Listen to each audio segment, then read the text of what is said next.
Mabilisang review lang. Kakatapos lang natin i-repair ito. Bali, i-review natin para kahit papaano sa mga gustong bumili ng itong klaseng unit, alam nyo yung laman loob niya, di ba? And then, yung mga pyesa na nandito. Ayan, Kaitas na KY 22,000 Class H power amplifier. Ayan, KY 22,000 Class H power amplifier na Kaitas ang brand. Okay? I-review natin kasi tapos ko na i-repair ito para kahit papaano, may content pa tayo. Ayan. Ito yung front panel niya. Yan, front panel niya ay parang may kahawig lang no? Mga power amplifier ngayon is halos magkakahawig-hawig lang. Ayan. Ito yung pinaka front panel. Active, signal, clip, and then protect. Same lang din sa ibang mga power amplifier ng mga CE series. Okay? May dalawang knob siya or dalawang control kasi nga channel 1, channel 2 naka-stereo siya. Hindi siya naka-breaker switch. Ito lang yung switch nyo. Ito yung itsura niya. Yan. Ngayon, tapos na tayo dito sa may front panel niya. 3RU pala ito Yan, 3RU. Ngayon, ito tayo sa may laman loob niya. Okay. Ito yung soft start niya. Soft start ito. Board ng soft start. Tapos ito yung board din ng indicator. Magkasama dyan. Ngayon, sa may power supply. Supply niya ito is parang mababa lang. Pero, iba kasi design ito. Class GH. Pakita ko sa inyo Yan, ito yung supply niya. 102. Yan, 102 yung pinaka high rail niya. Tapos meron siyang 34, 68.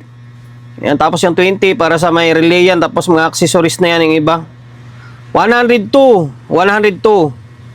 Okay, 68. And then merong high voltage ito na low ampere. Nasa around 250 volts yung supply ng high voltage na low ampere. Kasi yung design nito is Class G. Okay? Yan, transformer niya. Hindi siya ganun kalakihan. Ang dating nito is parang Lexus na 1.8 or 1.6 tapos yung Krill na 16. Yan, yung datingan niya. And then, isa lang sila ng design. Tapos, sa may alum or copper, parang alum to siguro kasi nangingitim Yan, mukhang alum. Tapos sa may capacitor niya, grabing capacitor niya 4, 8, 12, 16, 20, 24. 24 palang piraso yung capacitor niya. Ito kasi 12. Tapos ito, 12. 24 piraso na 80 volts by 15,000 microfarad. Sabi ang laki. Ngayon, dito tayo sa may board niya. SMD or mga carbon type na. Carbon type na malalaki na yan. Okay, wala kang makitang SMD. Okay, yung SMD niyan, doon lang sa may back panel. Ayan, ito yung board niya. Tapos, ang ginamit na output transistor, C5200 and then A1943 na Toshiba. Okay? And then, kung ilang piraso. By pairs tayo By pairs, isasama natin kasama yung stepper niya.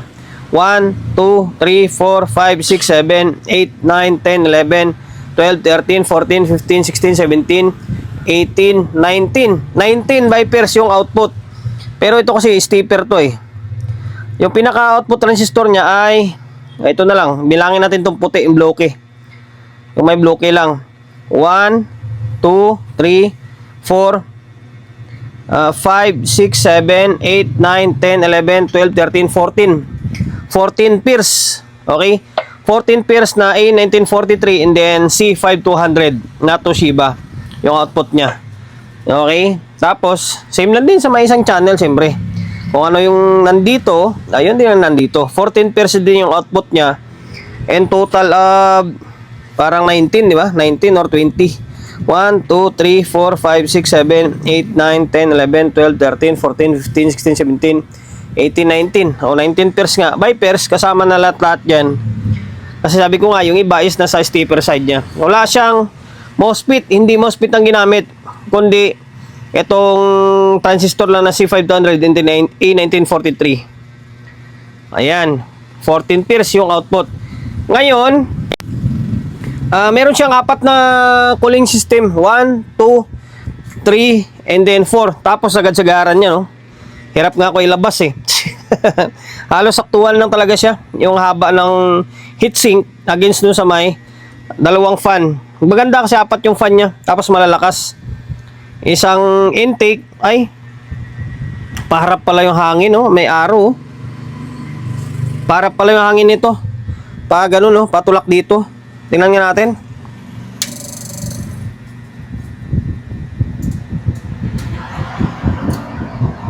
Dito nga sa harap. Paharap nga to. Tapos dito, patulak. Okay.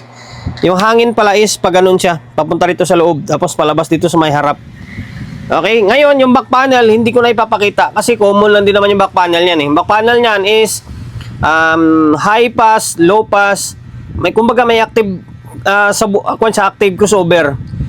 1.5 0.77 volts, 1 volts and then 1.4 volts para sa may sensitivity.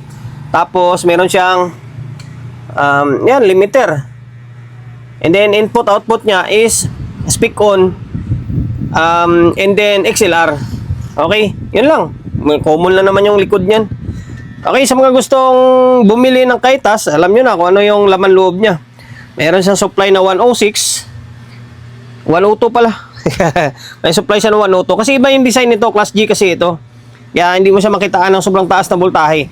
Although meron siyang high voltage na low ampere na 250 volts DC. Okay? Ayan, Kaitas na 22,000 Class H power amplifier. Okay? Gusto nyong bilhin, gusto nyong bumili na ganito, o yan, meron siya 20 capacitor, tapos ito yung transformer niya. Toshiba yung output, and then naka-carbon type na malalaki na pyesa. Okay? Hanggang dito na lang.